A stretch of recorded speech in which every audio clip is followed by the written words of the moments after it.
সকলোকে নমস্কাৰ জনাইছো আপোনালোক সকলোৱে জানে আমাৰ ৰঙিয়াত ষ্টাডি পইণ্ট পাঠশালা বুলি এটা কোচিং ইনষ্টিটিউট আছে ৰঙিয়াৰ মুৰাৰাত আছে আৰু এতিয়া আমি এই বছৰ ডিমুৰ যেটো ইউকো বেংক আছে সেই বিল্ডিংটোতে এটা নতুন কোচিং ইনষ্টিটিউট আৰম্ভ কৰিছো আমাৰ এটা ব্ৰাঞ্চ তাত আমি এতিয়া কাম চলি আছে আমাৰ তাত এইটো হৈছে কম্পিউটাৰ ল্যাবত আমি যিখিনি স্কুলৰ ষ্টুডেন্ট সেইখিনিৰ কাৰণে লগতে তাৰ পিছতো যিবিলাকে পঢ়িব বিচাৰে ধৰক বিভিন্ন চাকৰিৰ কাৰণে যিখিনি সাৰ্টিফাইড কোৰ্স হয় সেই কোৰ্সখিনিও আছে যেনেকুৱা পিজিডিসিএ ডিসিএ এইবিলাক লগতে এইটো এটা ক্লাছৰুম এই ক্লাছৰুম বিলাক অতিকৈ সৰু যত মানে ম্যাক্সিমাম 15টা ষ্টুডেন্ট বহিব পাৰে এইটো ক্লাছৰুম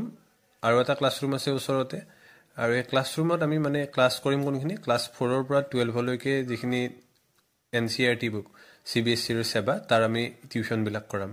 আৰু লগতে আমাৰ গভৰ্নমেন্ট এক্সামৰ যিবিলাক থাকে চাকৰিৰ কাৰণে সেইবিলাকো আমাৰ চলিব ধন্যবাদ